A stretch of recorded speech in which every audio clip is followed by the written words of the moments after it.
লাল চিনি এবং সাদা চিনির মধ্যে প্রধান পার্থক্য হলো তাদের প্রক্রিয়াজাতকরণ এবং রঙের উৎস। সাদা চিনি সম্পূর্ণ পরিশোধিত এবং এতে মিনারেল এবং পুষ্টি উপাদান প্রায় থাকে না, যেখানে লাল চিনি আংশিকভাবে পরিশোধিত এবং এতে অল্প পরিমাণে মিনারেল ও গুড় থাকে, যা এটিকে বাদামি রং দেয়। উৎপাদন প্রক্রিয়া: সাদা চিনি আখ বা বিটরুট থেকে তৈরি করা হয়, যা সম্পূর্ণ পরিশোধিত হওয়ার পর সাদা দানাদার আকারে পাওয়া যায়। এই পরিশোধনের ফলে এর মধ্যে থাকা প্রাকৃতিক পুষ্টি উপাদান দূর হয়ে যায়। লাল চিনি সাধারণত সাদা চিনির সাথে গুড় মিশে তৈরি করা হয়। কিছু ক্ষেত্রে এটি আংশিকভাবে পরিশোধিত হতে পারে এবং এতে প্রাকৃতিক গুড়ের কিছু অংশ থেকে যেতে পারে। এ কারণে এটি বাদামি এবং লাল রঙের হয়ে থাকে। পুষ্টিগুণ: সাদা চিনিতে ক্যালোরি এবং কার্বোহাইড্রেট ছাড়া তেমন কোনো পুষ্টি উপাদান থাকে না।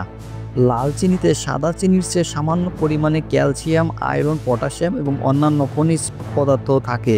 স্বাদ এবং রং: সাদা চিনিতে হালকা মিষ্টি স্বাদ থাকে এবং এটি দেখতে সাদা দানাদার হয়। লাল চিনিতে ক্যারামেলের মতো একটি হালকা স্বাদ থাকে এবং এর রং বাদামি রঙের হয়। স্বাস্থ্য উপকারিতা কি?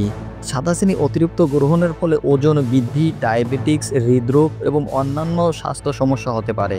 লাল চিনির ক্ষেত্রে লাল চিনিতে থাকা সামান্য পরিমাণে পুষ্টি উপাদান স্বাস্থ্যের জন্য উপকারী হতে পারে, তবে এর পরিমাণ খুব কম, তাই একে ভিটামিন বা খনিজ উপাদানের উৎস হিসাবে ধারণা করা হয়। সাদা চিনি সাধারণত মিষ্টি জাতীয় খাবার, পানীয় এবং বিভিন্ন রান্নার কাজে ব্যবহার করা হয়।